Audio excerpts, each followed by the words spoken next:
obvious funk. Thoughts deep, boys steeped in the depths that he sunk. Big stress, depressed in the middle of fall. Sky gray, I late in the thick of it all. I wonder, how long can a human survive just staying alive or carrying the rest of the tribe? Waiting for the day to arrive, or struggling dies, and I be doing way, way more than getting by. So why?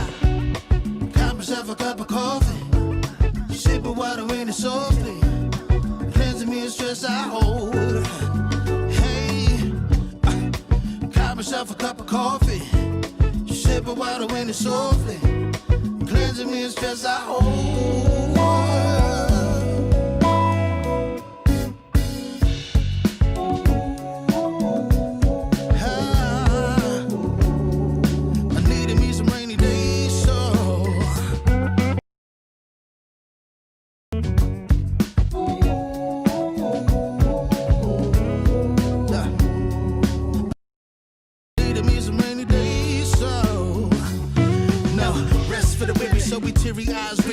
Life is so much more than just living a day.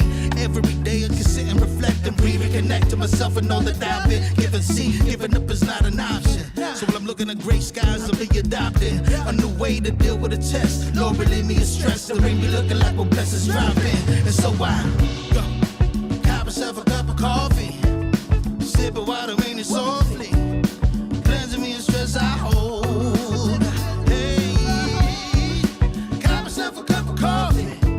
Sipping water in it softly, cleansing me of stress I hold.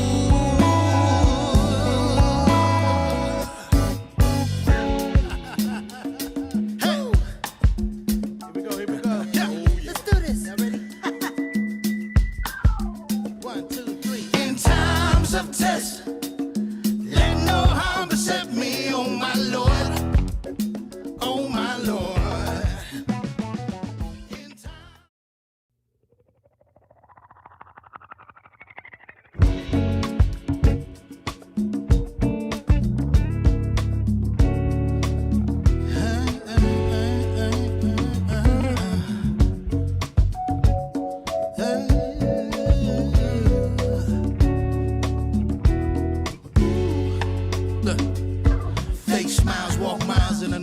Funk, thoughts deep, boys steeped in the depths that he sunk. Big stress, depressed in the middle of fall. Sky I late in the thick of it all. I wonder, how long can a human survive just staying alive or carrying the rest of the tribe? Waiting for the day to arrive, or struggling dies, and I be doing way, way more than getting by. So why? Cop myself a cup of coffee, sipping water in it softly, cleansing me of stress I hold. Myself a cup of coffee, sipping water in it softly, cleansing me of stress I hold.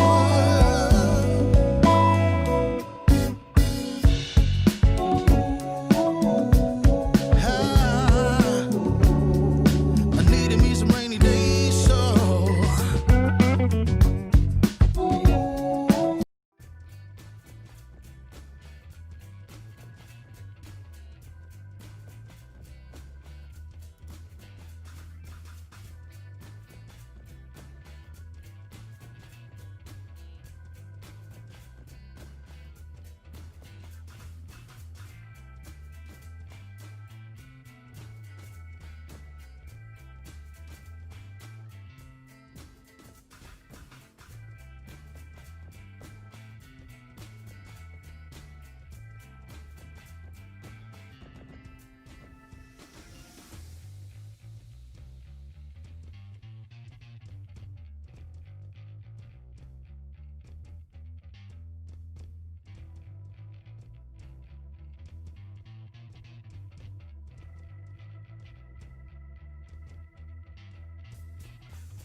Good evening, everybody. I hope everybody can hear me. If you can hear me, would you please put a plus sign or just say yes in the comment section so I'll know that you can hear me. All right. If not, I'm talking to myself. All right. Can you hear me now?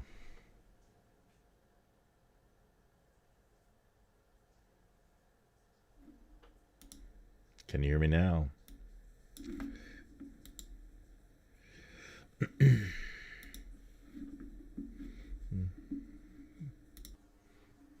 Test.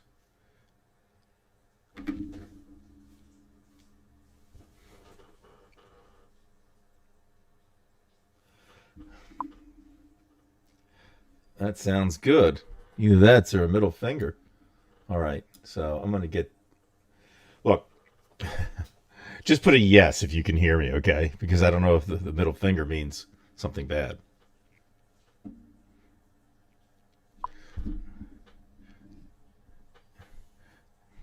Joey, can you hear me?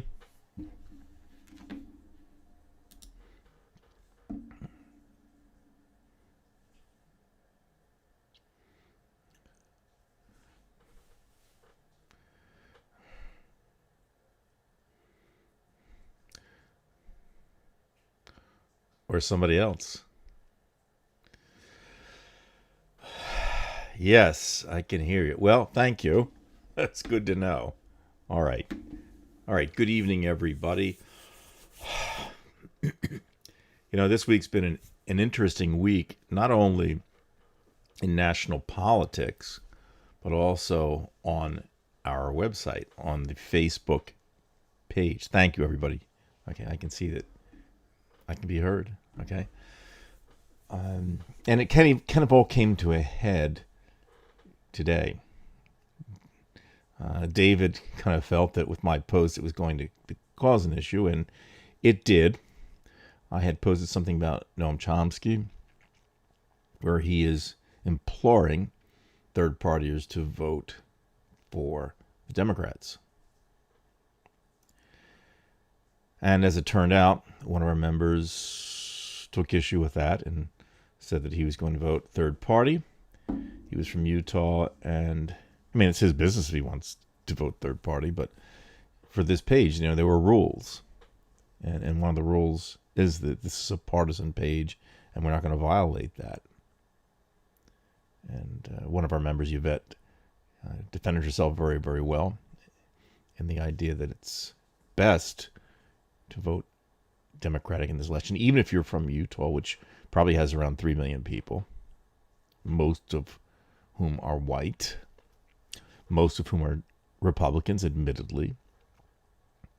And the one member who said he was going to vote third party had mentioned that it wouldn't matter anyway because the Democrats will not win. Well, that's probably true in Utah.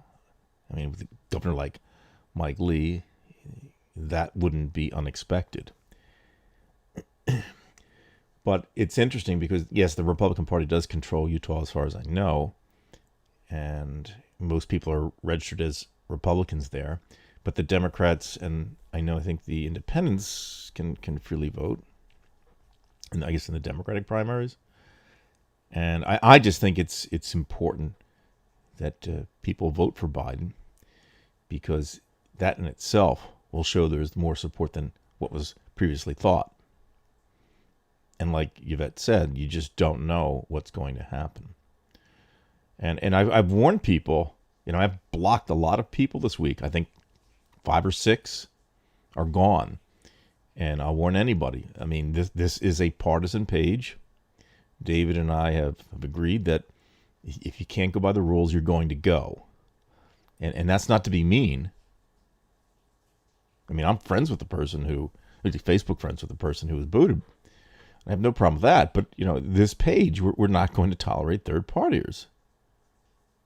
And that's just the way it goes. All right. So without any further ado, I'd like to introduce the guy who has nothing better to do on Saturday nights. Let's hope the volume works. We're using new technology now, as you can see.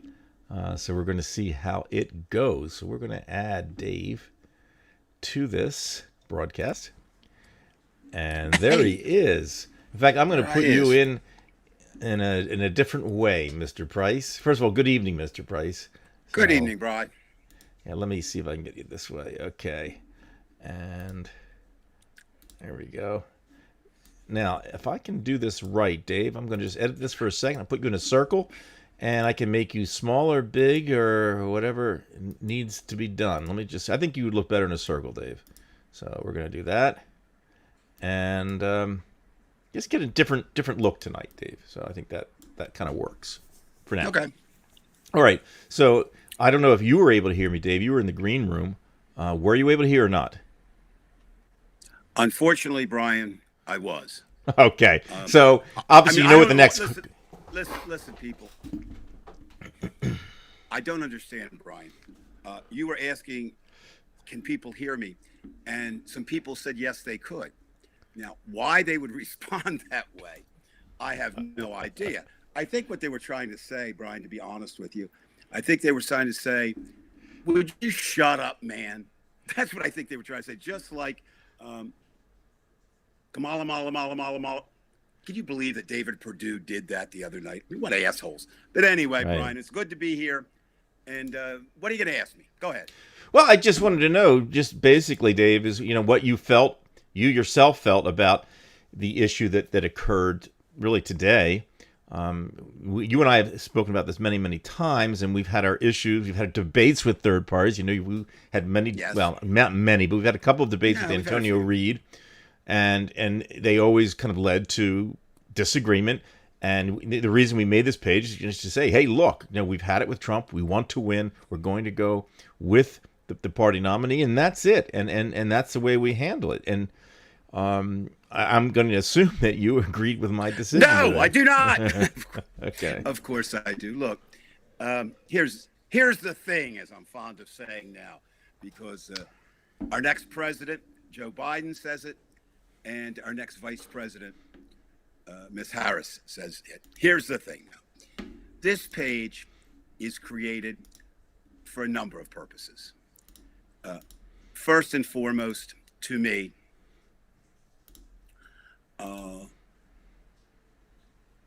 it's an anti-Trump page. That's number one to me. I would not be here if it were a let's examine the issues, who might be and make a good president page. But secondly, implied in that is the fact that if you're on this page, you want Trump gone. If you don't, you're in the wrong church, right? Somebody just said something about the holy page. Well, you're in the wrong church. The other thing, then, moving along in a logical fashion, is there's only one person in America today who can take the presidency from Donald Trump, and that's Joe Biden. It's not time to debate Trump versus Biden on this page. It's not time to debate, will Biden be a great president? Time will tell. But what it is you and I, and we ask for people who feel like us to come join us, right? Now, not everybody likes to hang out with Republican trolls as much as I do. I really like that. I genuinely do. It's fun. But, and there's always a but in there, it gets kind of scary. And so the other thing we talked about, Brian, and I think this may be the most important of all, is when people agree with all those previous precepts that we set up, and they're not many, but they're there, we want everybody to feel protected. You can make any comment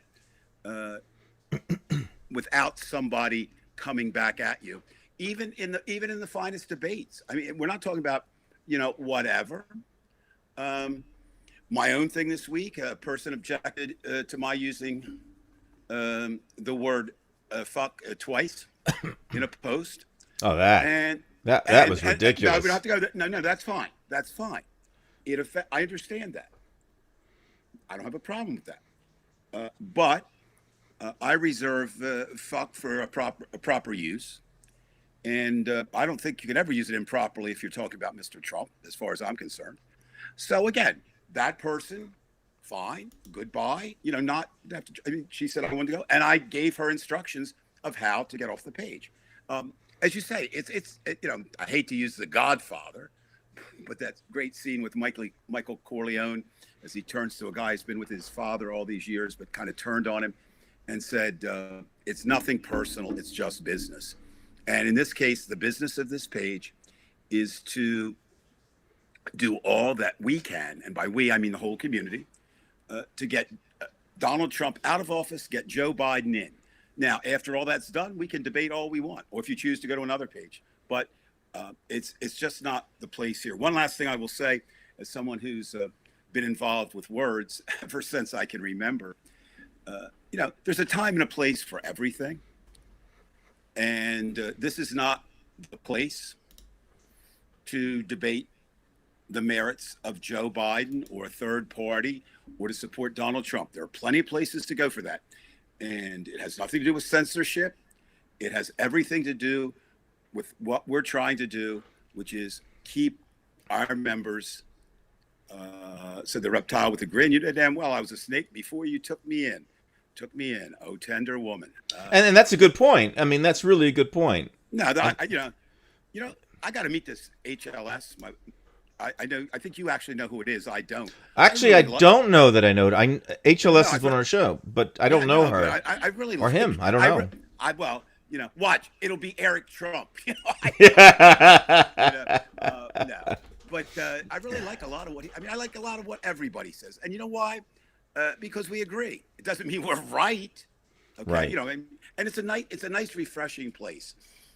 People say, and I'm sure you've heard it. I'm sure everyone out there listening tonight or listening later, in a video rebroadcast, has heard someone say, "Oh, Facebook used to be so nice.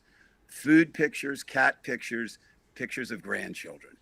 I don't post cat pictures, but I do post food pictures, and I do post pictures of my grandchildren, and that's a fine place. But I also post politics there, and if you don't like it, you don't have to be there. Right. The best thing I've heard all along is one of my repertorial, I think it's the way they say words, colleagues.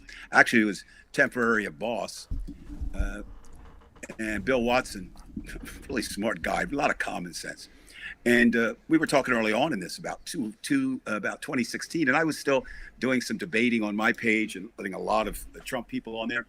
And he said, "Dave, I think you're making a mistake." I said, "Why?" I said, "Would you invite them into your living room?" And I said, "Yeah, I would." He said, "Okay, but what if nobody else? What if people in your living room who were your really good friends didn't want that person there?" And it took me a while to come to that agreement or that understanding. And this page is an example of that. This is for people who agree not with you, not with me, but with those three ideas. Trump must go. Joe Biden has the best chance of doing that. And therefore, we don't really tolerate pro-Trump, anti-Joe Biden, or third-party remarks here.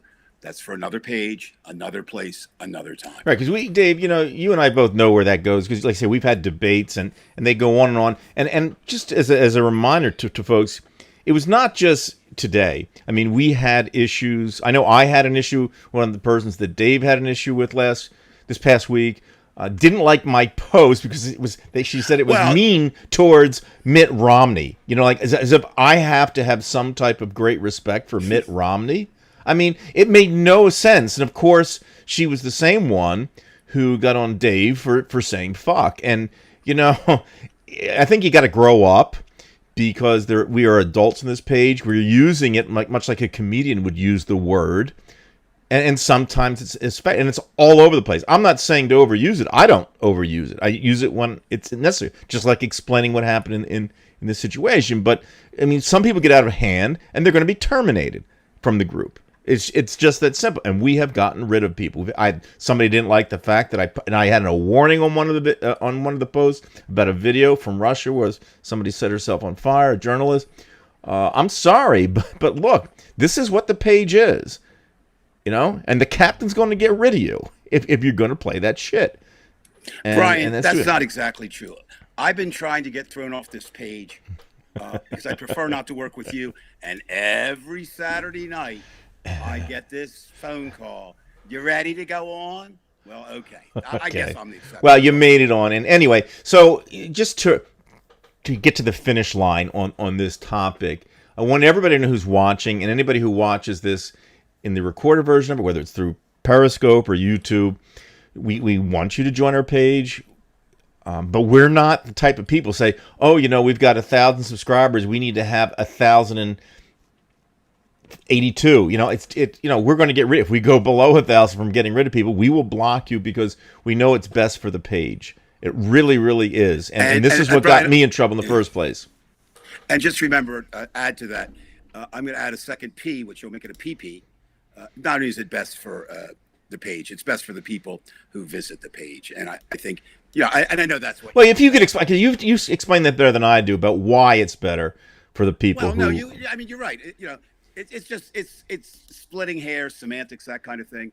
But I think, for me, trying to be as specific as I can, I want this to be a page where people with like ideas can come, catch their breath. Hopefully, maybe I should learn how to talk here. That's the Gophers in you. Yeah, I know. Hopefully, once in a while, be inspired. I know I am. And it doesn't mean that you always have to debate to raise questions. Sometimes it's a different kind of thing. People can do it without that. So it's what are we going to say? It's not Joe Biden's living room. It's not Brian Weinstein's living room. It's not Dave Price's living room. But it's kind of like a living room where we can come. And look, it's bad out there, Brian. Absolutely. And so this is a place where you can come and you can talk about a situation you need to talk about. But you're not being an escapist by coming here, but you don't have to look over your shoulder as some people do about, did I say it okay? Was it all right? And the only way to assure that is what we do. That's it. I mean, it's that simple. Right. It's comfort. And that's basically what it is. And if we were to leave, for example, if I had left that go, the tension, it would just happen again and again and again. And we just, quite frankly, everybody, Dave and I discussed this afternoon. It had to happen. And every time we make the quick decision, it seems like it's the right thing to do. So we're really, really happy about this page, and we wanted to keep it this way. It's the right thing to do. We're all part of the same group, and you are the target market, and I'm part of the target market. And once you start, throwing Reebok into Nike, it's just not going to work. So, Brian, speaking of not going to work, you give the impression tonight that you're working kind of in an office. Now, I know that you're using some visual tricks. However, I do think it's important for people to understand why I know that's a visual trick. Brian, no one has ever worked with you, that number of people that long, without throwing something at you, saying something untoward towards you, or standing up and literally mooning you. So I guess is that some kind, what is that background, Brian? Well, actually, it's fake, isn't it? No, it's from Ecamm. They suggest there's like 4 or 5 backgrounds, just an office background, people working. There's a couple other ones too. There's one from the subway, and it's just kind of relaxing. But you have to have, like, for example, you notice I enlarged my picture. The Subway sandwich shop. No, there's one from Italy, which shows people walking down the street. But this was, it looks like it's part of something. Sometimes I don't like a completely static background. By the way, in any case, I can tell language students, get outside of your zone of comfort. It's very important for your brain to get outside of the zone of comfort. So sometimes you have to expose yourself to other things, which is why, by the way, I have such a great respect for you, Dave, because I've said, here's a guy when he was like 13, he could read Mark Twain and watch the Gophers at the same time. So, it just shows you he's well-rounded. And I am tonight. I'm very well-rounded. Look at this, everybody. I think well-rounded. From the way he's been speaking, it's more Gophers than Mark Twain tonight, right? But something, and this is just funny, and we're having all this in chat. We're leading up to something, obviously, right. Kids, but. Since we've been doing this, and this will be what I'll be doing for a living coming January, more news on that later, but I start watching different people. I was watching, I'm amazed at how well some people can do this, right? But you know what? Now that I'm really focused on how they present themselves and what they do, Rachel Maddow is brilliant. But yes, she gets tongue-tied too. I mean, it's even the pros do that. If I start going, blah, blah, blah, blah, blah, just It's very endearing, Dave. Continue doing that. yeah, I know. Got it.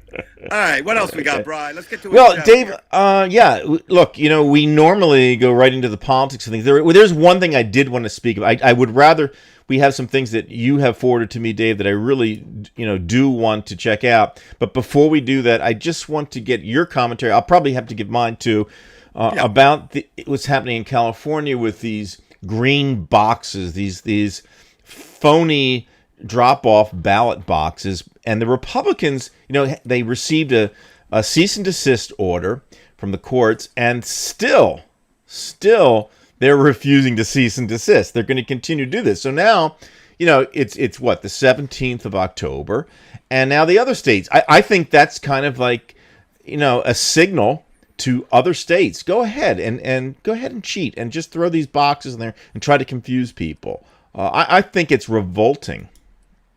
What say you? And your point? Who's doing it? Which party is doing it? Well, we know which party's doing it. It's the Republican Party.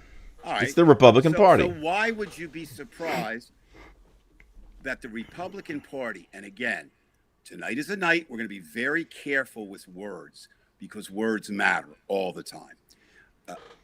To me, right now, the true Republicans and the true conservatives are not part of the Republican Party. Right. It's the Trumplican Party. But they do have control of it now, and that's the thing. Well, I'm just saying. Well, of course, I'm not. There's saying still an R next to the name. I'm not saying that. I'm saying though that these are the scum who follow Donald Trump. Now, I don't get this, and maybe some tonight. Please, anybody who's listening, help me with this. I don't get how you follow someone like Donald Trump down, you've used the term and we've all used it, like down the rabbit hole. I mean, but, he has endorsed so many bad things, so many bad things that it doesn't surprise me. Yeah, Trumplicans, right, Anthony, you're right. The idea, so it doesn't shock me. It doesn't surprise me. It's basically, I think they're desperate. Okay, they're desperate. They're desperate in the short run to get Trump and the Trumplicans back and controlling the Senate, and they're even more desperate in the long run. The demographics do not work in their favor. Gary's got a great point. Now, but having said all that, every voter has to be aware. Every voter in the United States has to be aware that this is going to be a different election than anything they've ever experienced before, ever. You can say, oh, you can't. Yes, you can say that. All right? And you just have to be real certain about filling out your ballot, if you're going to fill it out at home and send it in. We have this thing about the naked ballot. It's not about what, and every state has different laws and different rules. So we can't give a national. I think there should be, in a national election, I think there should be national rules. We don't have them, but that's so we can't deal with those. And just be very, very careful. Okay. Obviously, the best way, in quotes, normally to vote is on election day at your polling place, correct? But this is a pandemic. And so people honestly do not. And look, I don't think there's a person in America who has it easier than my wife and I, except the people that live with us who vote here. Our polling place is actually in the community room of the apartment complex in which we live. We go down there in our PJs and vote if we want to. But we've seen how long the lines can be, and we voted on the very first day in Virginia. Virginia is very kind that they have a lot of options, unlike some states, Texas and some others that don't have a lot. But so I guess the 2 points I'm trying to make is, no, it doesn't surprise me. I think we'll see more. But I think there's a responsibility on voters' parts too, knowing certain things, to be prepared, not to just drop them somewhere, maybe, Check, if you're going to vote, look, if you're going to vote for Biden, if you're going to vote for Biden, and you're not sure, call the local Democratic, organization. Get a hold of a national. They'll tell you rather than just dropping, your ballot in, and they are very good. They being what I'm going to call from now until Trump leaves office, the Trumplicans, they are very good at playing unfairly. They're very, very good at that. And why do I say that? Because I've said all along, politics is a dirty business. You can't be an angel in there, but you have to draw some lines. And you have to say, this is the line, or this is a line I will not cross. This is the thing I will not do. And Donald Trump has absolutely no of those lines, none. And so many have picked that up from him. So be aware and vote.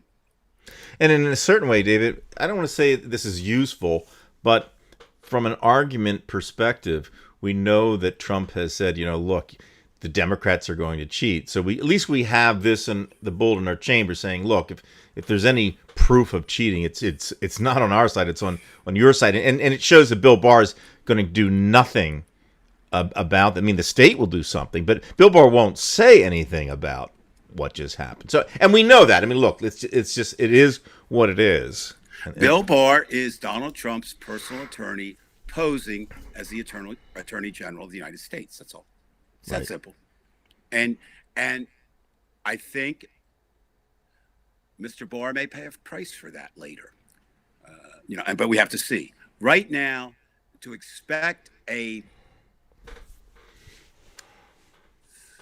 legal ruling unfair to Mr. Trump in Mr. Trump's definition of fairness is beyond, I think, Bill Barr's capacity to deliver.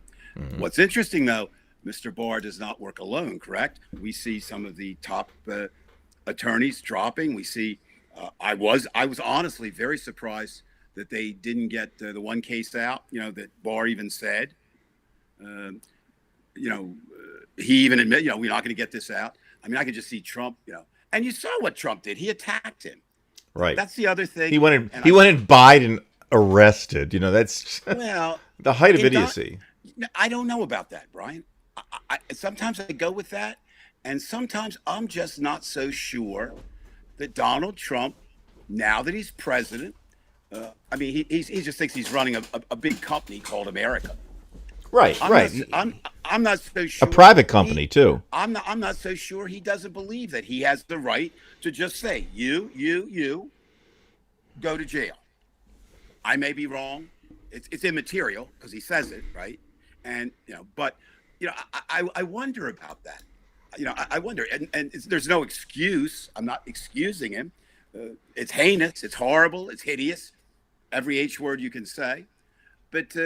Maybe he really is. I mean, maybe he really doesn't understand that the president is not above the laws that pertain to the president.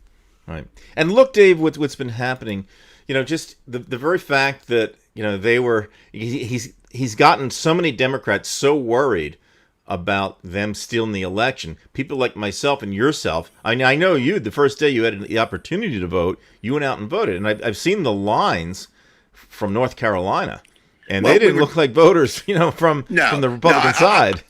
I always love, I'd like to have every great line in the world, It's a writer and speaker. So this is not original from me. And they said, somebody pointed out, said, search all the pictures you can find of these long lines of voters. And they said, find me a red hat. Of course, we know what that means, a MAGA hat. And they do not appear to be Trump voters. Now, what does that mean?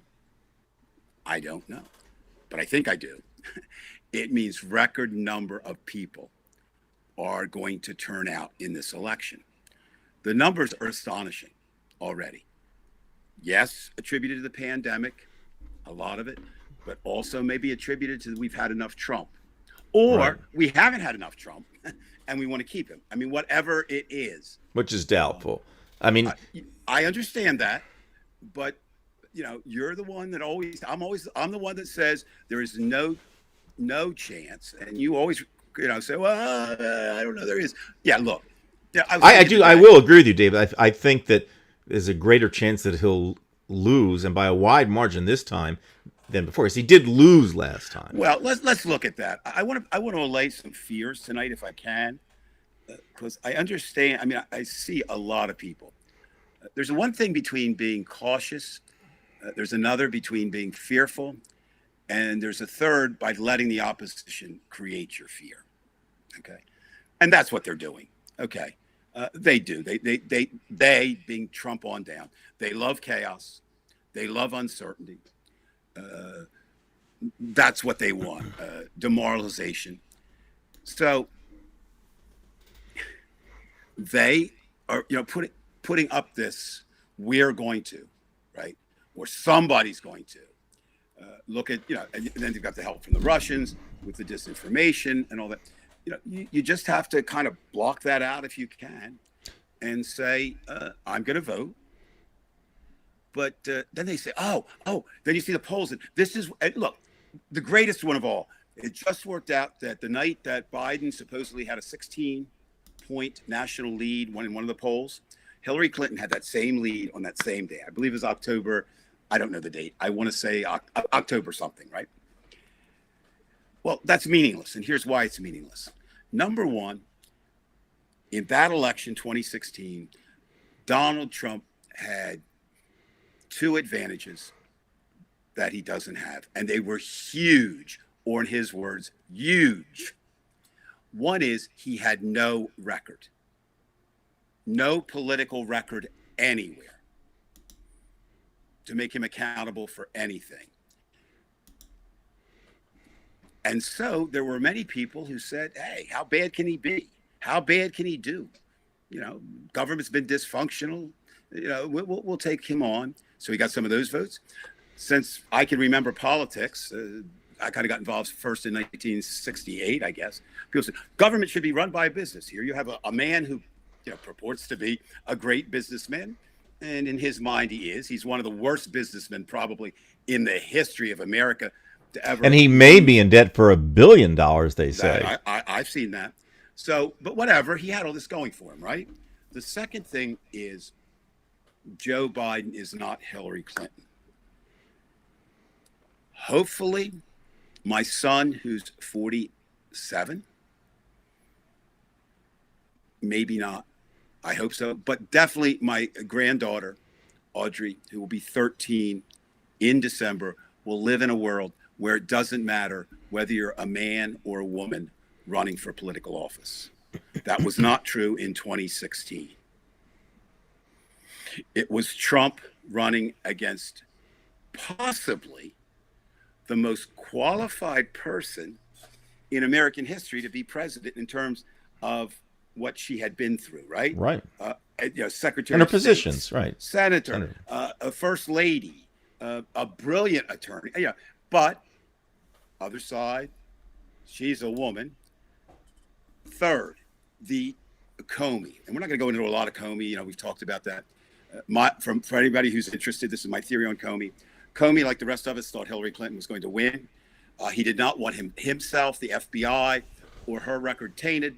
So he said, I'll bring out this email investigation, never imagining that it would stick like it did. That's the type of October thing that can move people. I'm sorry. I hate, I know there's some undecideds, of course. But right now, if you're undecided, you're really not. You just want to be on TV. so you can be one of the 7 people in America undecided. So, I don't see any October surprise. And why do I say that too? Let's look at North Carolina. Tillis Cunningham, right? Cunningham's crushing it. Tillis is going down. And then Cunningham, as often happens with politicians, it's discovered that he's having an affair. That cost Gary Hart the presidency. Correct. Right? A little bit more than that, but basically that was it. And since then, not because of his having the affair, but because of either Tillerson's weakness or Tillerson's alignment with Trump or just the general disaffection with the Trumplicans, Cunningham's lead is, stayed right where it was, and he's expected to win. So, I don't see any, again, short of what we've said, and unless the Trumplicans can cheat so egregiously,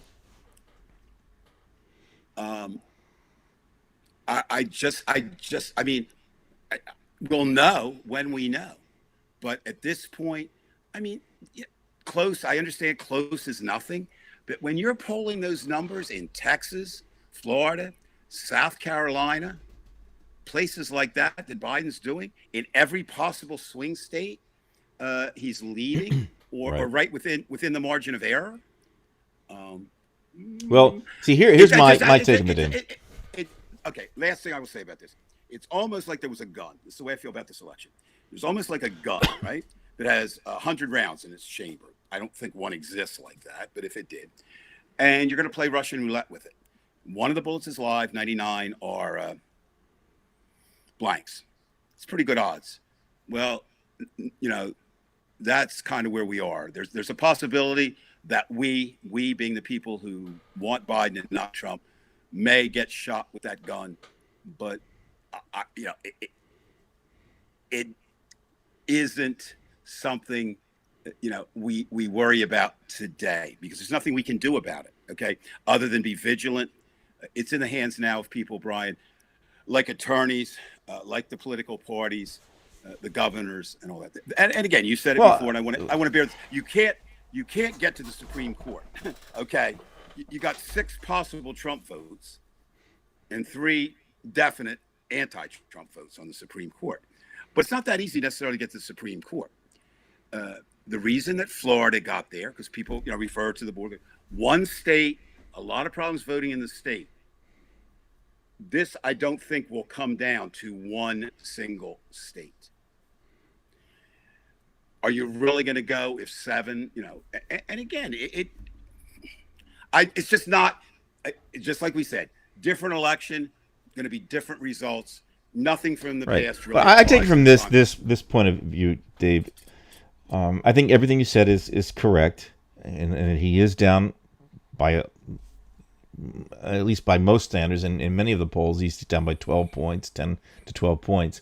Mm-hmm. I'm just saying, just in general, Dave, and we've discussed this privately also, and that is that you have a man who, as you agree yourself, a man who will go to any length to get what he wants. That's number one. Correct. And now he's in a situation where he's down 12 points, and I know I think he's not that stupid. He knows the reality, and there will be some people who will say, Don, you can't win this thing in an honest election, or even a semi-honest election. So the question is, how desperate does he get? And the third point is the people around him, the senators, where do they go? What are they willing to do? There's your point, Brian. Donald Trump cannot steal this election on his own. Okay, what's he going to do? Walk around to every voting? Yeah, right. He needs help. He needs a lot. And the Russians are desperate too, because remember, if a Democrat wins, they are the ones who stand to lose a lot. Same thing. Russians can't go around, going to every voting place. They can't. Russians are best, which they did last time, and we were aware. Russians are brilliant with the disinformation campaign. And of course, social media plays right into their hands. And we have a lot of, and I have no problem saying this, we have a lot of stupid Americans, okay? A lot of stupid people in the world. And I don't mean that because I have a college degree. I'm just saying people who believe things. And they're not all QAnon. Some of them actually hold reputable positions, but they're there. So yeah, of course. But it becomes a question of, are there Ben Sassis out there, and we're not going to make it up. I mean, people, it's so great. Where the fuck were you, Ben, this whole time? Right. All right. Now you're going to come out and attack him. I know you've done it twice before. Mitt Romney, American hero. No. No, he's No, not. no, Right. This is what I was no. saying this past week. No. He's no goddamn hero. We're in a position now where if a Republican actually does something right, they're a hero. No. Right. No. And that's it. By the way, let's stop right. Let's put the brakes on Right. that. That's what I think bothers me the most, Dave, is that somehow somebody all of a sudden will say, you know what, I've got to say Trump really is bad. And they're gonna put that person on the podium because he or she, spoke out. Like all of a sudden they're like Abraham Lincoln with the Gettysburg Address. And then you say, well, what the hell for? You didn't do anything. You waited till it was convenient for you to become the hero. Every Democrat's been screaming at the top of their lungs for the last 4 years. We've been doing it. Why are we the hero? No, we're going to give it to Mitt Romney. And this is why somebody got mad at me for attacking Mitt Romney. This is exactly why I attacked him. Well, Brian, look, people, if you're not we're going to use the kids' word, if you're not a hater, and they're for the pumpkin patch on Halloween and flies around bringing toys to sincere believing children. All right, Charlie Brown, the great pumpkin. The idea, unless you're a pure hater, you want to like people. So I think a lot of that is, oh, thank God I can now like Mitt Romney. He's a pretty good guy. Now, let's take John McCain. John McCain is an American hero. There's no question about that. Not because of his political stance, right? But where Mr. Trump debases him, that's the fact where John McCain is a hero. He flew combat missions for America. He was shot down. He was imprisoned. He was tortured. I know there's different views of that. I'm not interested in those views. Later on, though, He suffered, okay? He suffered. yeah, but that makes him an American hero. That's enough for me.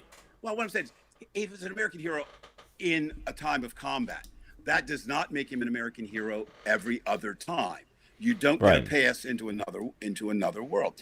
Mitt Romney, from everything I've been told, and I don't really do a lot of research on Mitt Romney, was a pretty good governor of Massachusetts.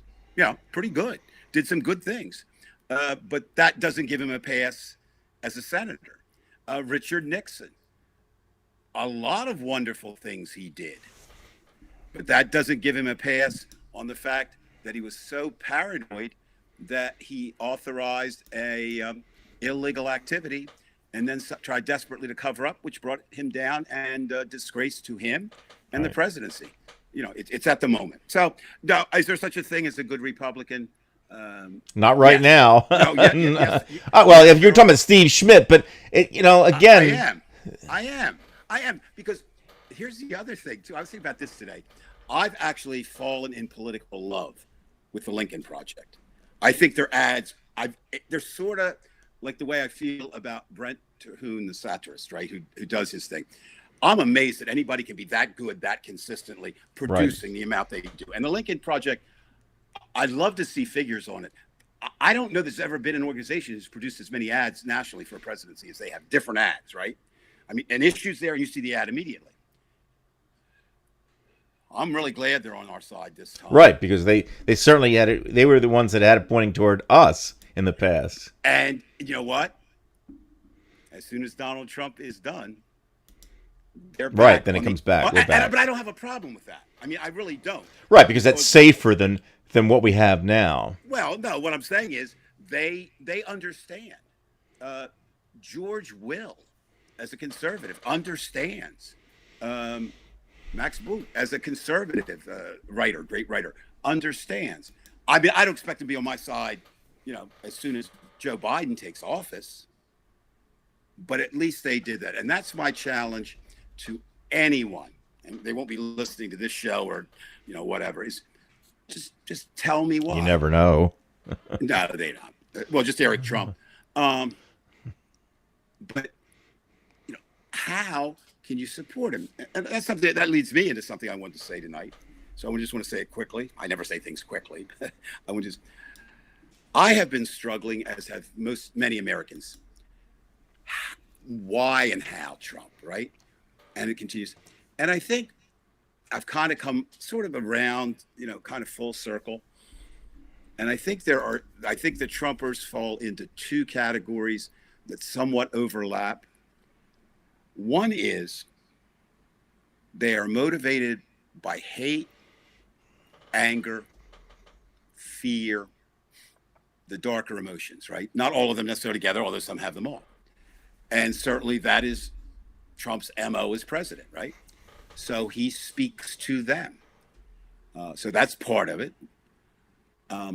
The second thing, or the other part is, and there's some psychological work going on along these lines.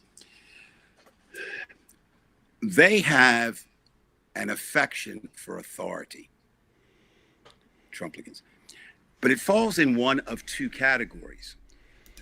Normally you think of they want to follow authority, and there's many who do. They're the ones who respect the president no matter what, right?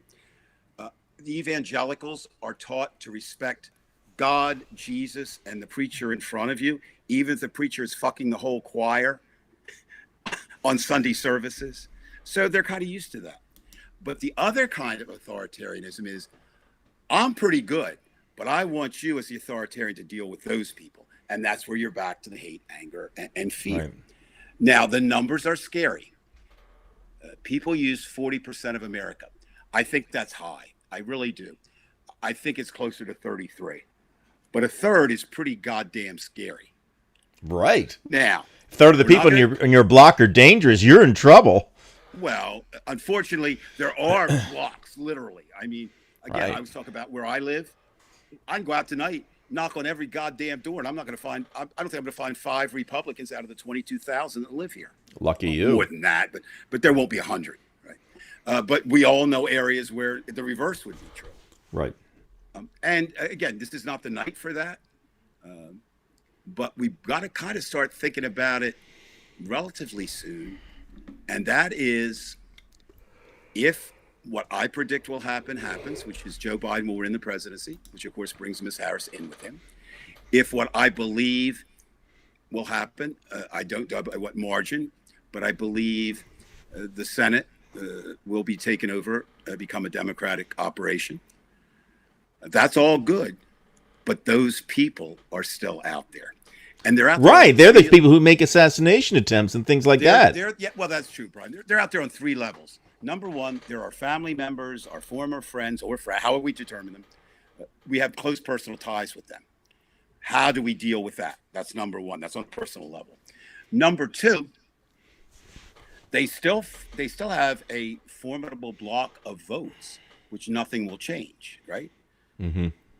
And thirdly, what you just addressed, they have a propensity towards violence, right, and misbehavior.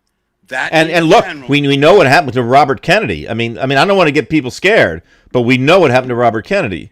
Can I say one thing about that, Brian? I mean,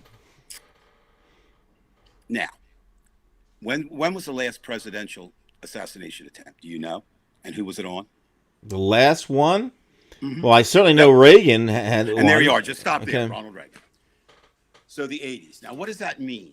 It can mean a number of things. Does it mean that people are less violent today? I don't think so, right? Does it mean that people are more politically tolerant today? I don't think so. I don't think so. No. I don't think it means much. What it does mean is, literally, I don't know if it's year by year, but certainly administration by administration, the protection around the officials of government, with the president being the focus, has gotten better. It really has. It is not. Again, you have a desperate man still. I understand. Okay, I got that. You know about Novichok. We do know that.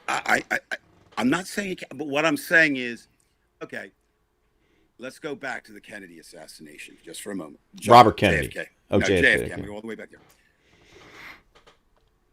JFK had on that car he was riding in a supposedly, for the time, bulletproof plexiglass, not plexiglass, didn't have that kind of shield.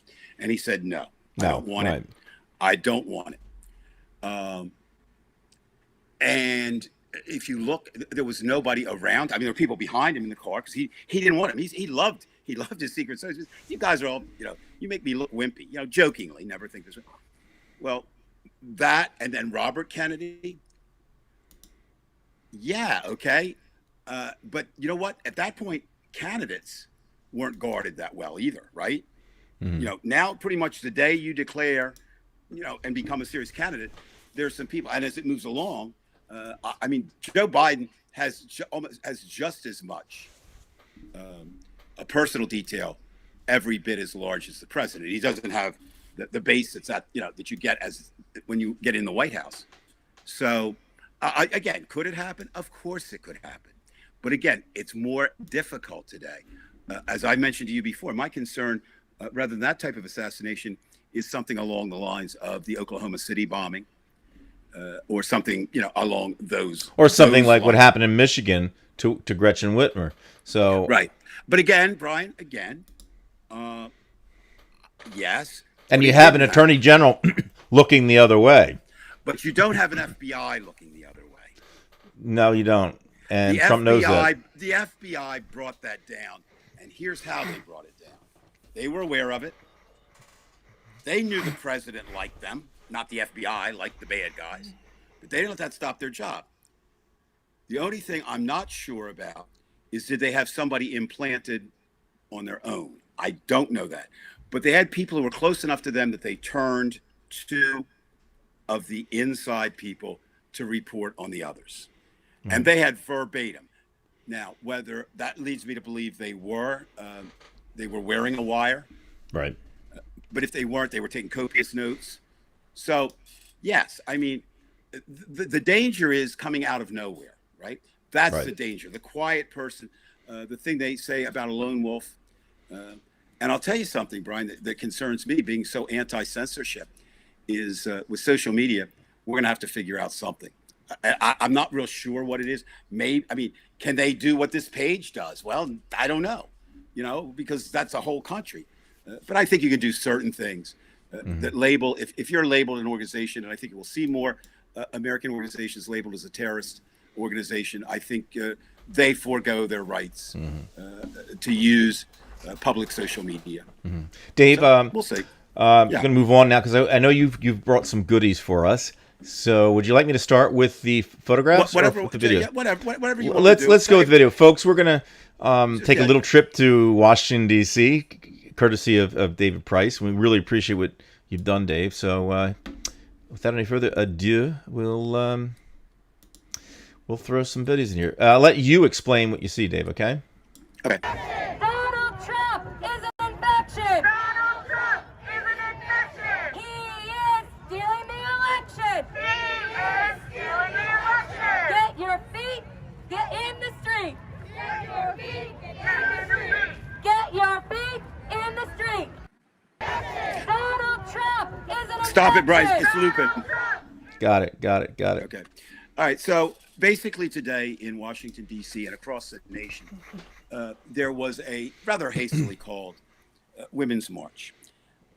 Talking to the organizers today when I was down there and reading about it, with some multi-purposes, among which were, of course, anti-Trump, right? That was at a celebration of the life and contributions of Judge Ginsburg.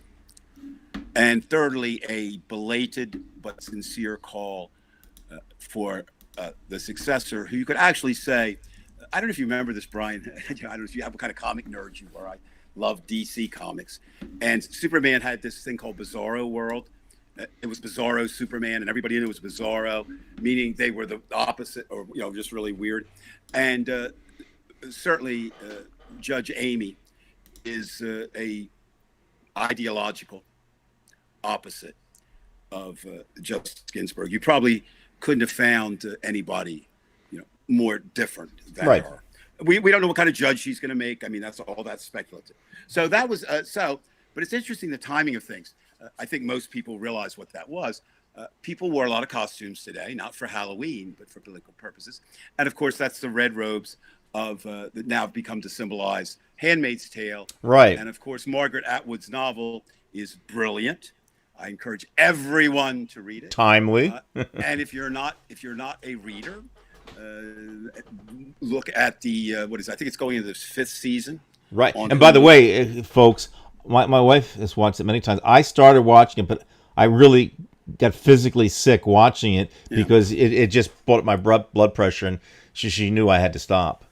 If you So, were of like me course- with Trump, you don't want to watch that one. No, but I can understand that. I mean, but again, very timely, as you said it best. So we have that. Go to another clip if you have one. I think I Sure, mentioned a couple. let's do that. Okay.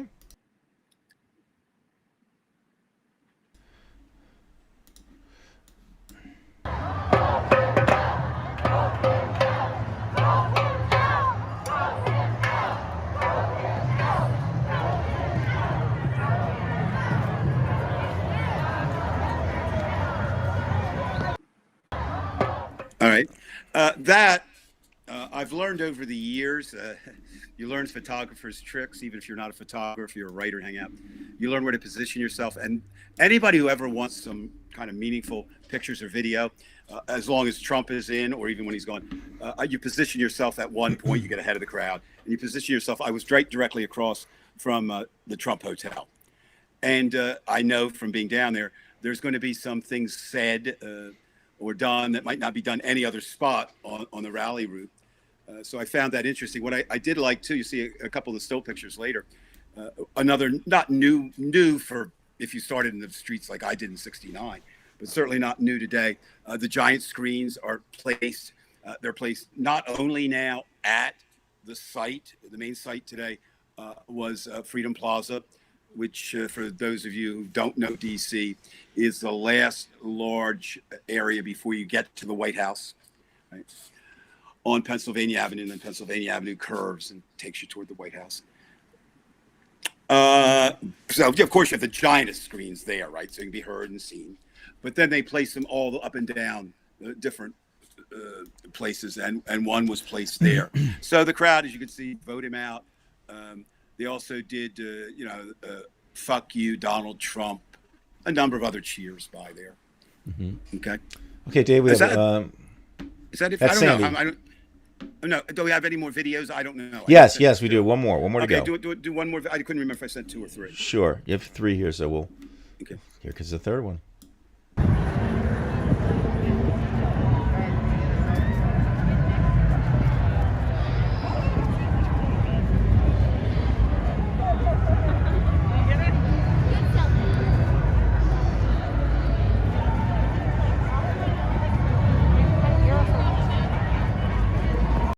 That was that one. 4 or 5 things just quickly to say about the crowd. Was it the Million Man March? No, of course not.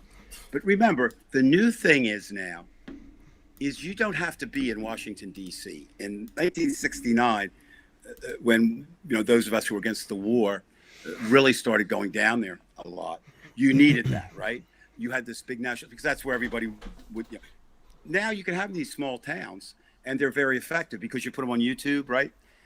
You can do all that kind of thing. So, of course, the crowd size is much different today. That's one thing. But I will say this. It's stretched, what would maybe 8, maybe you could see it 12 to 16 across, right? Something like that, from the Capitol building all the way back to Freedom Plaza.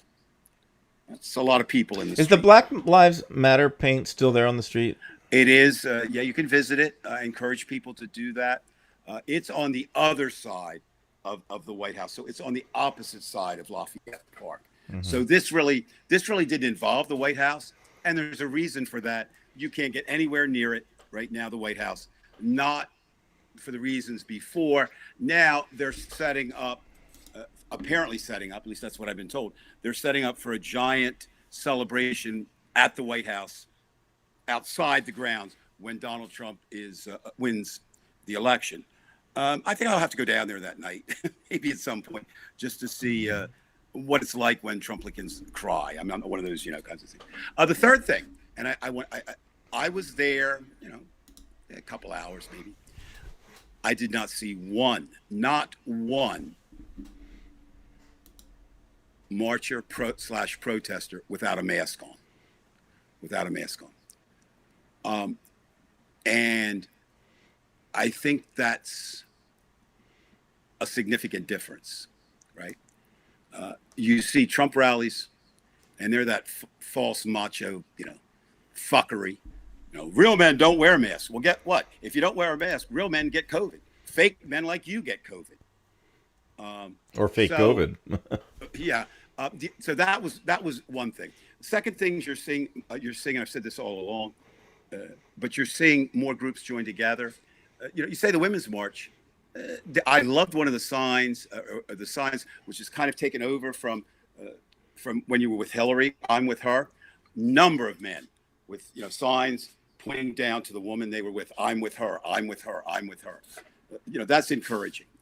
Another thing that you saw, and you've seen building since 2016, young. And when I say young, you didn't see that in 1968. You didn't see little kids, being there, and that's going to be good for America. That's going to be real good for America. Now I know on the other side you see little kids at Trump rallies, and you see little kids at the gun, with the guns and all. But these kids, it was very interesting. And the other thing that I thought, just for female solidarity, I didn't see any Ford generation, but I saw a hell of a lot of grandmother, mother, granddaughters. So if you just do the stills one at a time, we'll just mention Sure, let's do that. Let's do that, Dave. Okay, I'm by going the to way, I see. just want to tell everybody, these are not the best shots. I saved them for tomorrow to put on the page so that people will come to our page tomorrow. Okay, But now they're- this they're may. represent. I don't know how the size. I'm going to just throw these into the screen. We'll see what happens. Yeah, and you can adjust them. Okay. Bring that Okay. up if you can a little bit. Bring it up a little bigger. Yeah. Okay. Basically, you see I shot that shot just to see the variety of signs, and you see a person in the blue robe, obviously probably a choir robe. A lot, obviously, of the Judge Ginsburg collars. Next one. Sure. That looks like, Brian, you have that on the screen now, my painting from Cuba. Again, the handmade signs. I don't mean handmade as in the Handmaid's Tale. I mean made by hand. This morning, I was down in our lobby. I was headed down to the lobby for something, and one of our neighbors said, "Let me check out your shirt," because I had one of my anti-Trump shirts on. She said, "Are you going to the rally?" I said, "Yeah." She said, "Well, two of my friends were coming over and we're making signs." And now this is just personal, I like when people make their signs simply because it's really a vested interest, right? It's not corporate. Now, look at the Trump rallies. Right. Absolutely. Great Look point. Look at Fantastic, the Trump rallies, Dave. and they're corporate rallies, right? Now, these are real people saying, "I'm going to spend the time." I've talked to people today. I've talked to people recently. They actually do it as a family. Their project Friday night is to sit there and discuss the signs. I mean, can you imagine? I mean, what that does for young kids?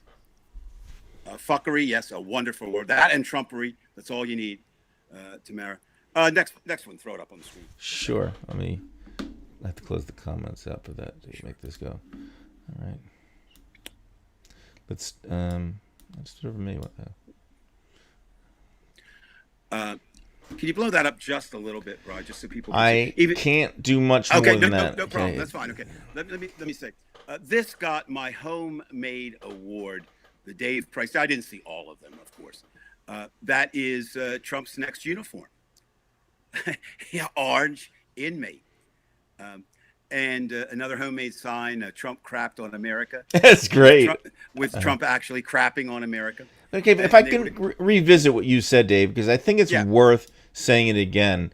And this, I mean this truthfully, Dave, that was a great point. If all the points you're saying tonight, that for me really meant a lot. Because if you, again, this everybody at home, I don't have to tell you, but he said that if you look at the Trump rallies and you see these signs, they're all the same. I mean, they're all made up, they're all printed up, masked. It's all bullshit. This is real people right here, and this is, their own signs. They're using markers and spelling mistakes or whatever it is. It's theirs. They own it. And the other side, this is what shows you how phony they are. Like they're wearing this suit. Right. But I really did. Like I said, I kind of like that. Would probably be my favorite. Well, there's a couple good ones I'm going to run tomorrow too. Got a few more there, Bri. Throw one up. Sure. Yeah, I think of two more left here. Can't make it any bigger either. Okay. No, that's fine. For anybody who has bad eyes, don't worry, Ruth. we've got this. And there was a feeling there, we're not going to get spiritual or, any of this, but certainly what Ruth Bader Ginsburg accomplished as a living person on this earth will live long in the hearts of many, if not most, if not indeed all of the people there today. And it's always nice to be inspired. And I think Mr. Trump, I don't know, if you ever watch any of those apocalyptic things, the made up, the devil kind of never wins, right? Because but he always brings, or it always brings its own downfall.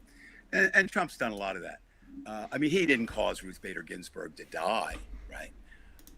But we got our martyr, okay? We got our martyr, and he plays right into that hands by rushing right out and not doing the right thing. There's nothing illegal. Let me be clear. There is nothing illegal with what the Republicans, the Trumplicans, are doing. It is perfectly legal. Is it the right thing to do? Well, that depends on which side of the political line you're on. But Ruth Bader Ginsburg got him at the end. And what she said, and it wasn't her dying request, right? I mean, don't think that. It was 3 days earlier. But she's so smart. Her granddaughter was able to play it that way. My dying wish is let the next president. So Trump literally, not only did he crap on America, which that sign did, he crapped on probably the definitive American female hero, and did it after she was dead. Not a good move, Donnie. Not a good move. No, not a good move. A few more there. Right, we got one more, Dave, and I'll put that right next to you. Okay, and there we go. This one hit me. Again, I will not go quietly back to the 1950s. And here's my problem. This is a good point, jumping off point for me. It's another point I wanted to make tonight. I have an announcement. I am not a Democrat. What do you mean? I'm not. Are you an independent? Oh, you're not a no. I identify with an ideology, not a party. I identify as a liberal. That is who I am.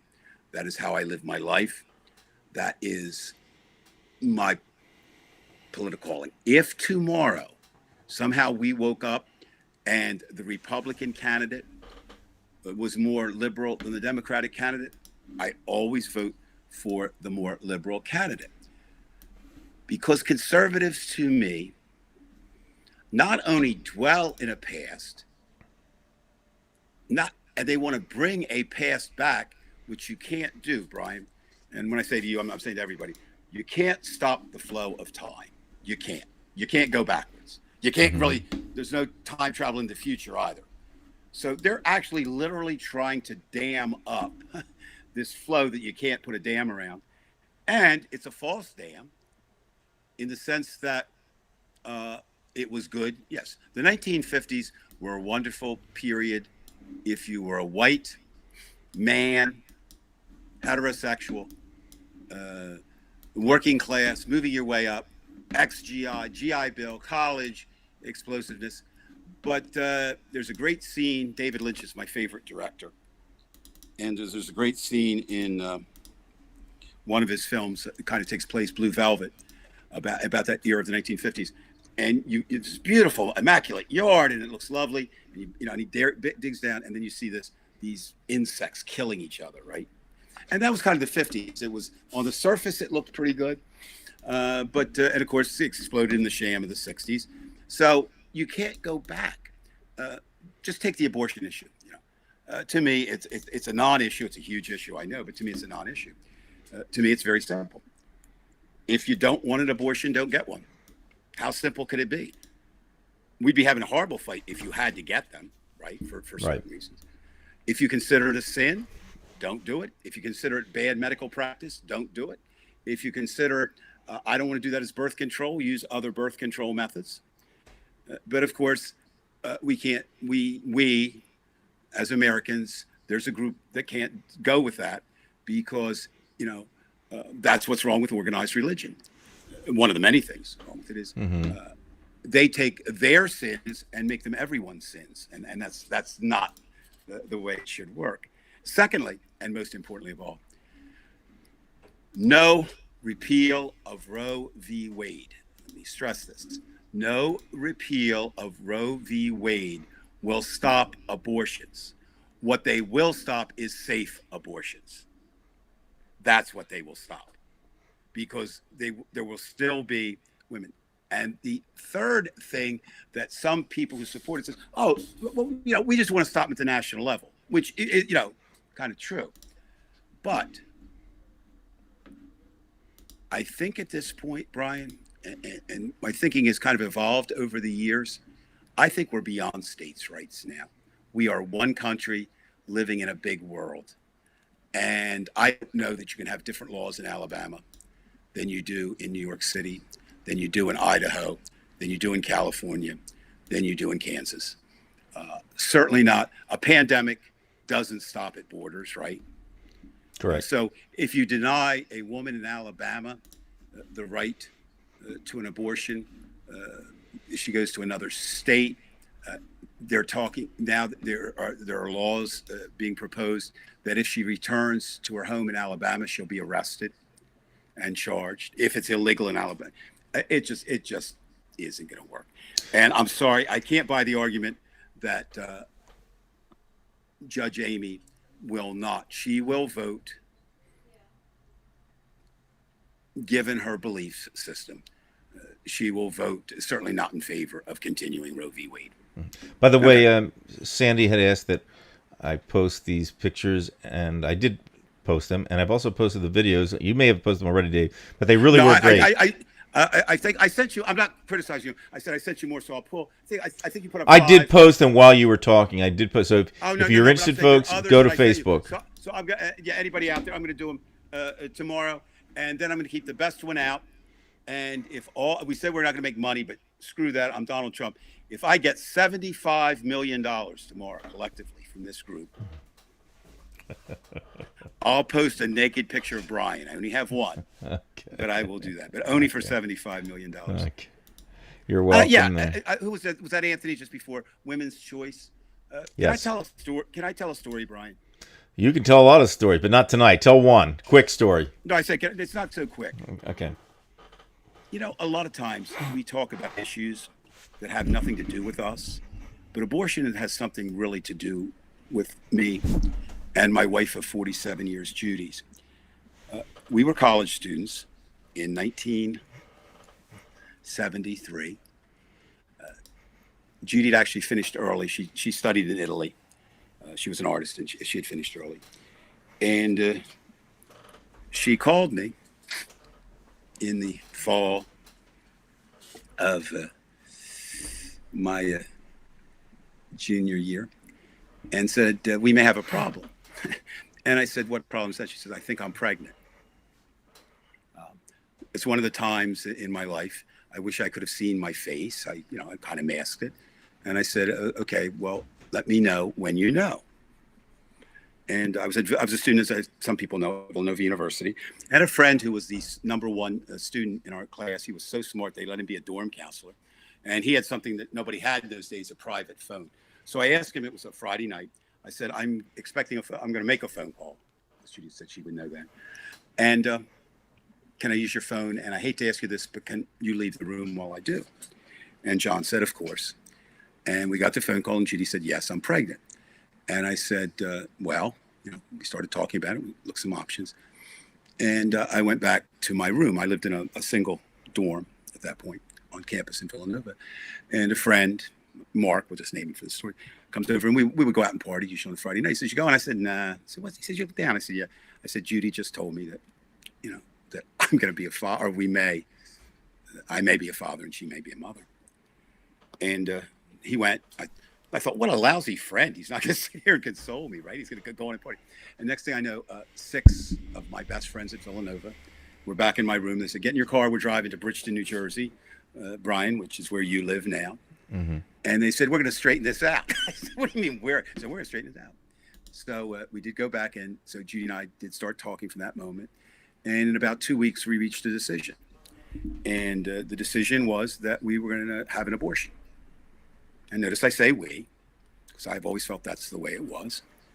And I wasn't real comfortable with it.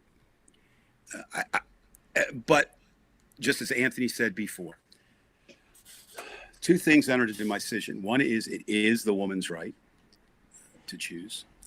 And secondly, how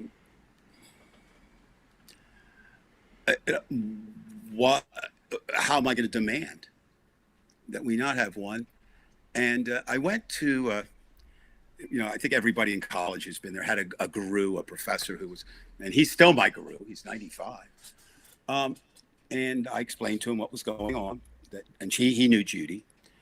And I said, Judy's pregnant. He says, well, what are you going to do? And I said, well, I said, we don't know. I think we're doing an abortion. I said, can you give me any, guidance? I think I was looking for absolution or something, not guidance. And he said something that stayed with me all my life. So I'm passing it along tonight, no matter what the situation. First of all, as a sense of humor, he said, well, I'm probably not the best person to ask about abortion. You know that I'm Catholic. And I said, yes, I know that. And he says, you know that I'm gay? And I said, yes, I know that. But I said, I do value your opinion. And he said, well, here's the advice, the best advice I can give for any situation like this.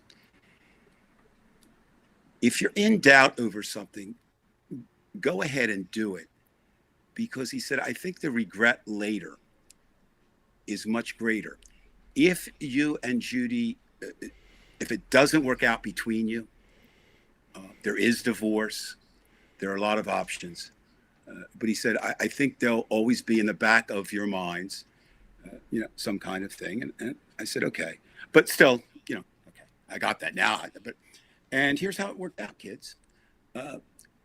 It's funny, and this is why Trump is going to lose. No. Judy one morning got up. There I am again. Her father and mother were divorced, so she was living with her mother since she was done school and working. And she had morning sickness and threw up. Her mom walked into her and just looked at her and said, Judy, are you pregnant? And, Judy said, yes. Mom said, what are you going to do, Jude? And she said, Dave and I talked about we're going to have an abortion. She said, I don't think so. That's not what we do in this family.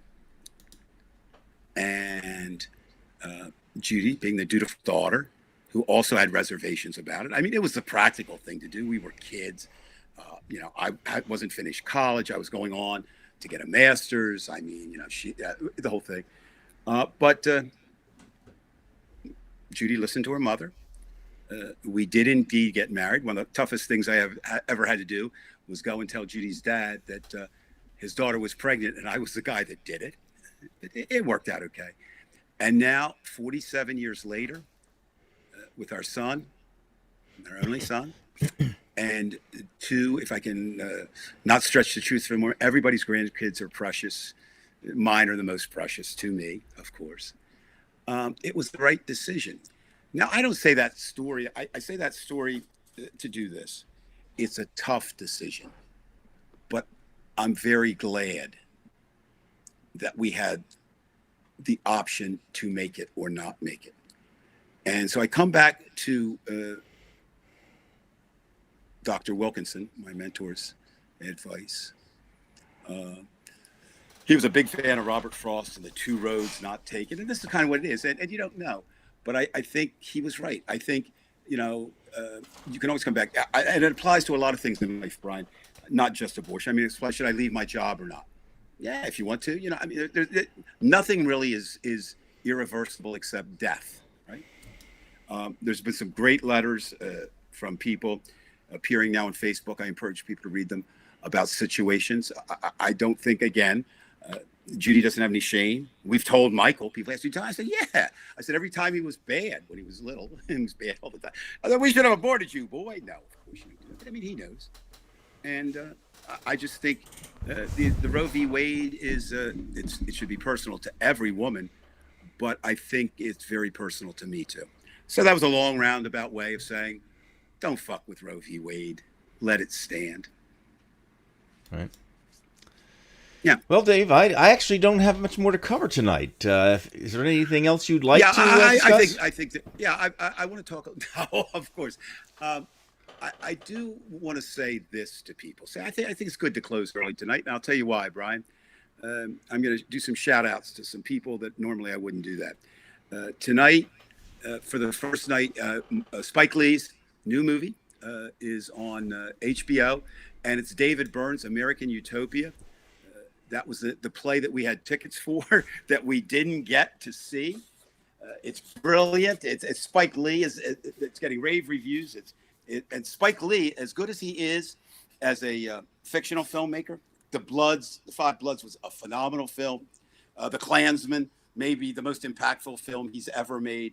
Of course, it'd be hard to equal Do the Right Thing, but it's in that category. That's on. Judy and I are binge watching. If you need something to watch, I just think it's funny. It's funny how this shit ties in. A show on CBS, we don't watch much network. We're actually watching it on CBS All Access, called Evil. And interesting time when you're looking at Donald Trump and the Republicans and evil. And the basic idea is evil caused by man? Is it caused by machine? Is it caused by God? Are there devils? All these things that we've never resolved. Coming up. I think I've resolved evil. It's generally stupid. Stupid as evil. That's your idea, but it may not be everybody's. The other thing coming up, if it comes to a conflict of watching this and watching one of our shows, do that.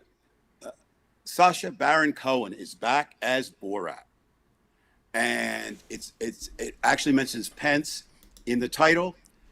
It's you either like Borat or you don't. Judy refuses to watch it. I love Borat. It's childish. It's sophomoric. But it's great. So that's coming up. So all these good things. But tonight, that means we got three episodes left of Evil. So if I can stay up late enough, we'll watch that. Tamara, Dave is never at a loss for words. Perhaps his best quality. Tamara, thank you for that. I am often, I am at a loss for words sometimes, but I value words. I mean, what else can I say? I mean, that's as a writer, as a speaker, but maybe that gets to the heart too, Brian. I've been thinking about, why do I hate Trump so much? I mean, there's so many reasons. But somewhere in my top 10 would be the fact that he doesn't understand that words have power. He really doesn't. The President of the United States can't say the fucking things he says. It's wrong. People look up to him, whether they should or not. And the other thing, my predictions, here we go. You ready? They won't change. Joe Biden will be our next president. The Democrats will take the Senate. The Democrats will continue to control the House.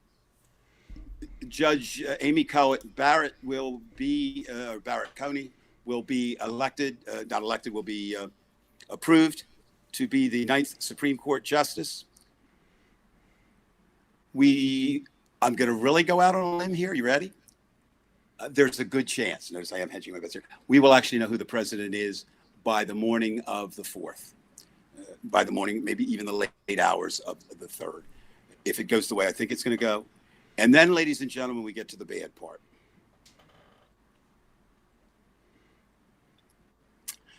Again, not original with me, said by many people, said by Brian Williams on MSNBC, said by others.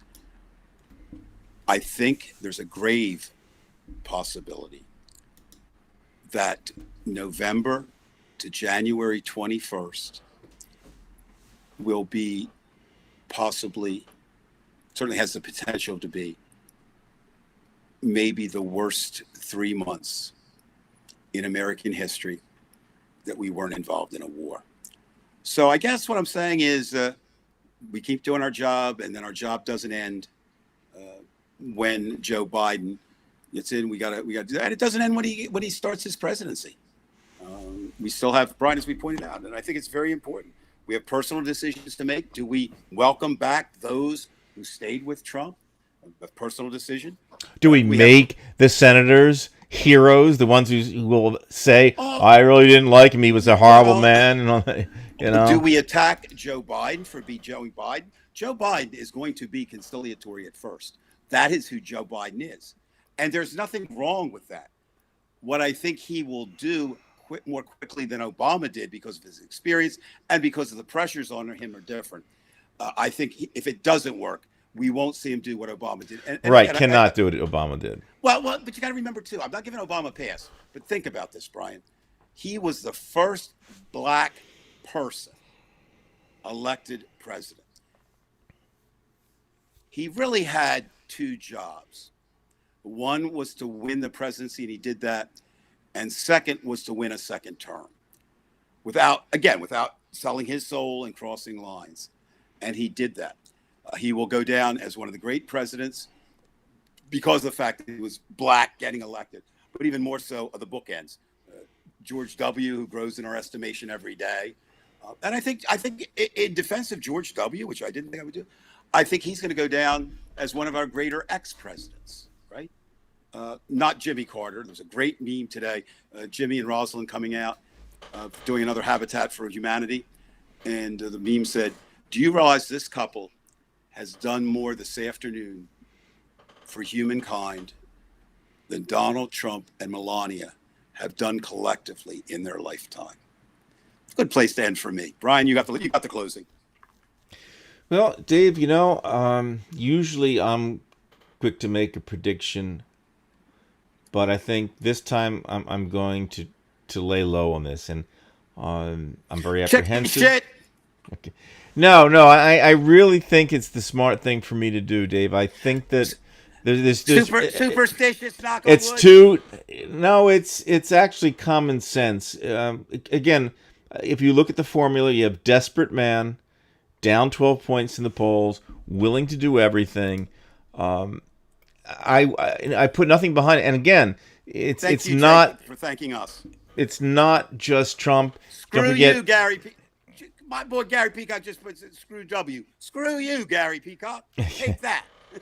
Go ahead. As I said, there's other levels of things going on, as you know, with Putin, and they've got a lot to lose. They've got a lot to lose if the Democrats win. So they're going to do their best. And sorry, go ahead. Are you back? Yeah, I'm back. He's always back. The show never ends. Jesus you're Christ. the Russian expert. Let me ask you a question. You're the one who brought this up.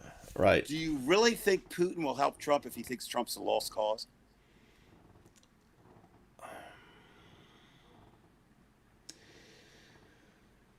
I don't know. I'm asking. I mean, I don't know. I'm saying. To me, He Trump thinks is he's a lost cause.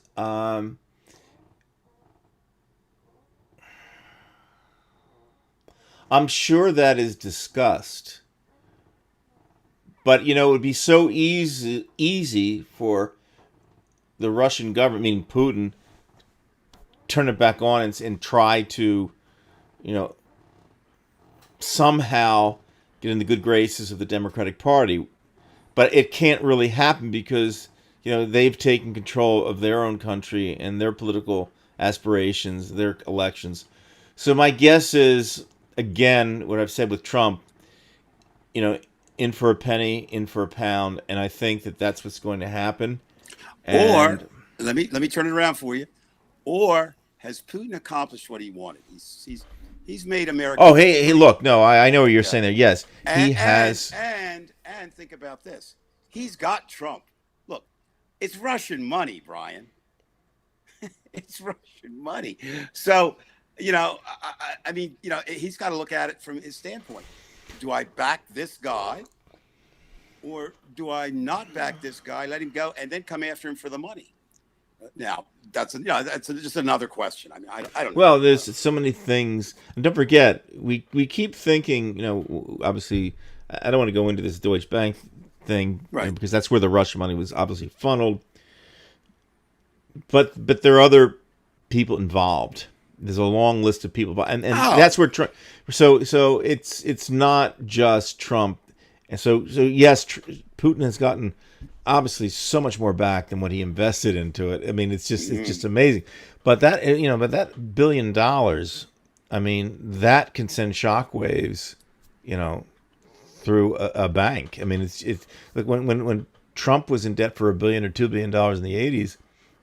they had to lend them more money. It's like the Federal Reserve. They had to inject liquidity, and it's a game. It's a game because they know they can't let them fail. They're too big to fail. That's why they have that saying. So I'm not questioning under normal circumstances. I'm saying yes. I think Russia's going to go in all the way, but this makes it even worse because they know they've got a guy who's absolutely corrupt. They know they've got an attorney general in the United States who's absolutely corrupt. You have a corrupt Russian government. So, as much as you're optimistic, I'm not optimistic. I'm asking you. I mean, I don't know. I don't. You know, see, I'm the one who's much more cautious about Russia because I've been there many times. That's what I'm saying. I would defer to your expertise. I know the way they work, and they're not stupid. They're not stupid. No, right. They will do everything they can to win this thing in any way possible, and Trump will do it. And the question is, and I think is what you said, is between November and January, what will happen? And it may get to the point. I'll say this much: I think at some point in time, I'll make one prediction. Okay. Between November and January, the Democratic Party will be forced to do something. Either that or Democrats will be forced to go down to Washington or to shut things down or do something. There's going to be skin that's in the game here. We can't expect somebody else to do the work. You've got to put skin in the game. And we're all going to get burned. And this is why I don't like the third parties, because they're not willing, to put the skin in the game. They want somebody else to do it. They want to constantly say, well, this guy didn't do this and this guy didn't do that. Well, bullshit. Do something yourself. Do something. That's all I'm saying. I think that there is, like you said, there's and in a way, we're all roads lead to Rome, and what you just said as far as between November and January, something's going to happen. But I think that something that's going to will be everybody who's watching the show now, anybody who's out there who's a liberal, you're going to have to put some skin in the game. And if it means, putting your life in the line in some fashion, I don't know, boycotting. I think that there are too many dark forces out there that are playing against it, and they've won. And let's not forget that, Dave. We've been talking about, we've got the 12% lead and this and this and that. But remember, they're in power, and they have won continually. And, guys like Roger Stone have gotten away with murder. Even Paul Manafort, as much as he didn't pardon him, he's serving his sentence at home. So essentially, he's free. So everybody goes scot-free. And that's what bothers me. Today, and look, Dave. I mean, you and I are on the same team here. We wanted to pay, but I want to be a realist, and I want to say that desperate people are the most dangerous people of all. We say stupid people are dangerous, but desperate people, and you've got no argument with that, Brian. You've got, and even Barr's going to be desperate because he knows he's got the fingers pointed at him after this is all over with.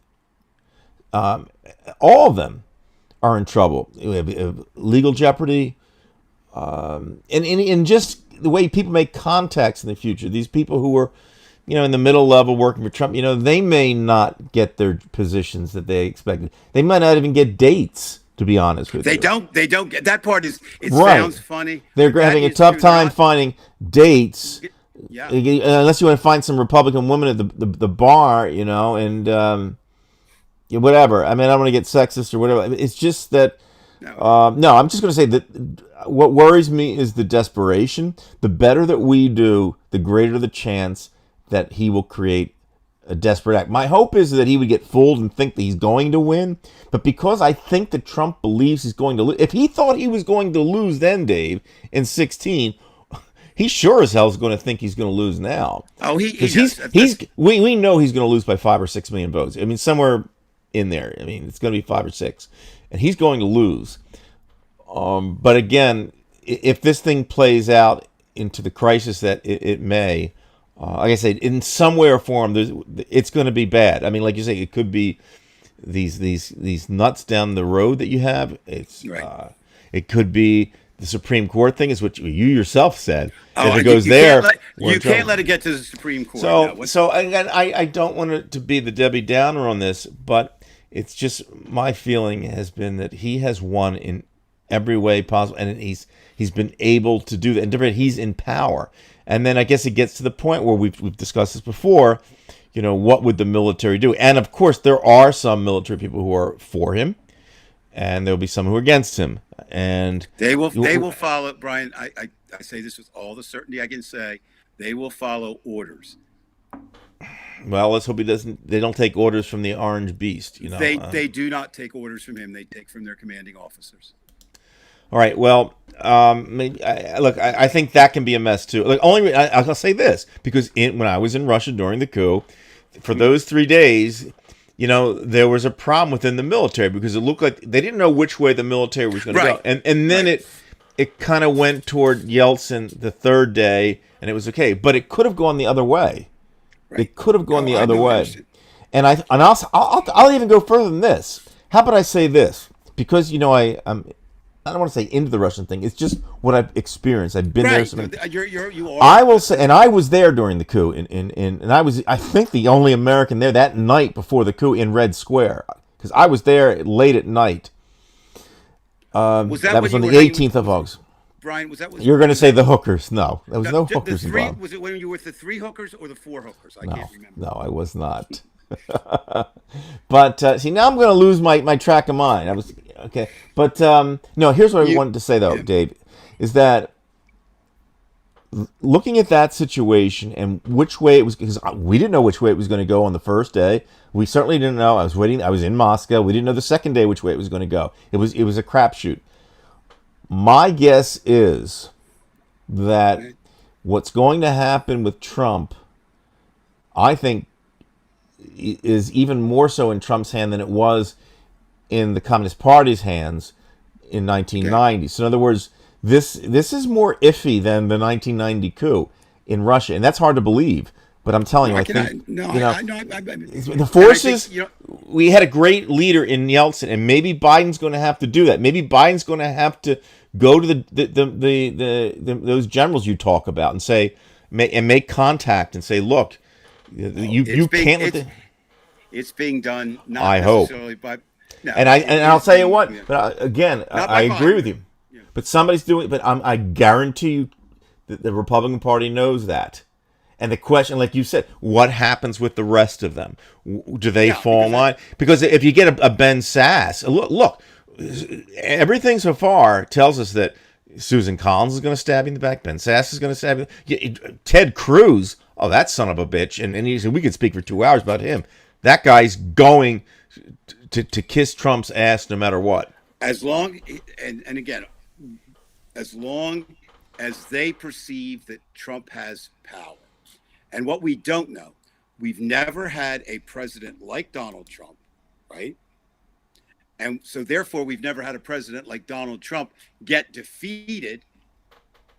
And we've never had a president like Donald Trump still be president for 3 months, what they call the lame duck presidency. So, yeah, bro, I mean, it's all speculation.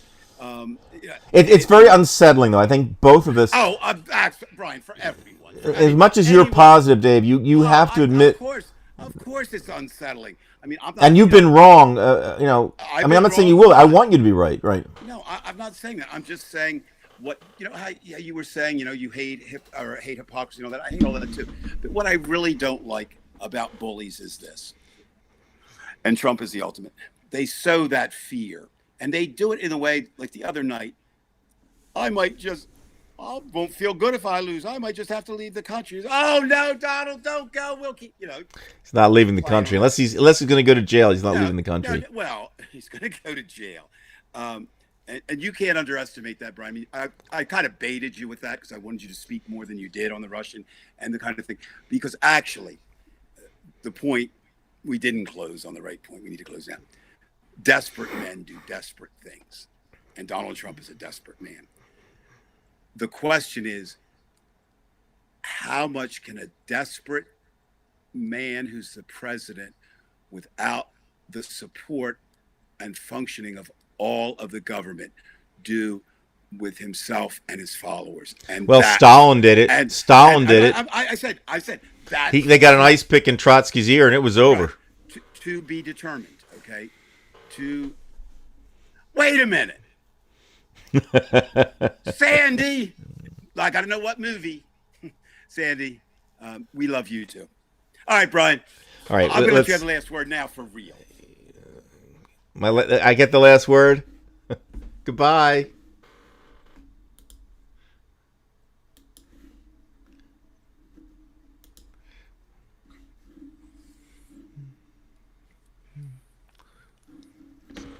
One second here.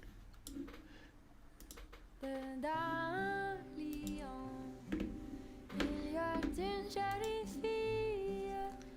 D'un lion, il y a une jolie fille.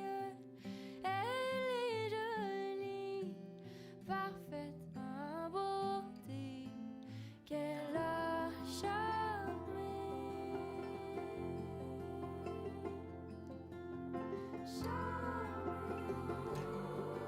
Elle a charmé le cœur d'un grenadier.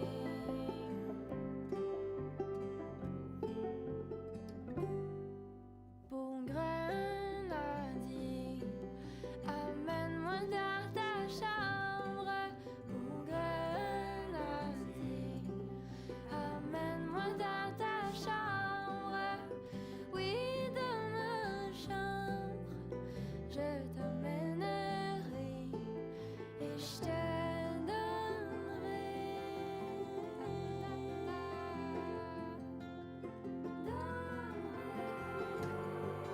et je te donnerai le cœur d'un grenadier.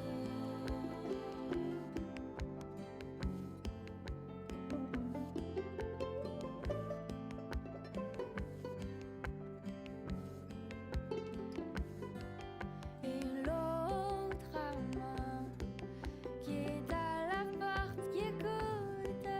Et l'autre amant qui est à la porte qui écoute. Croisant ses bras, jetant la vue au ciel, se dit grand Dieu.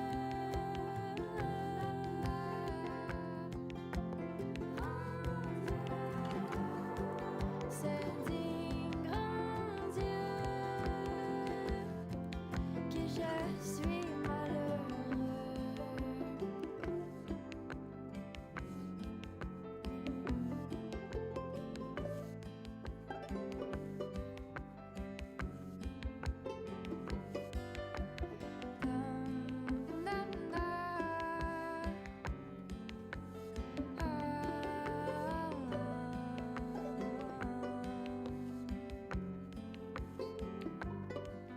D'avoir aimé une aussi jolie fille et à présent il faut l'abandonner. Oh oui, grand Dieu, grand Dieu, oh oui, grand Dieu, que je suis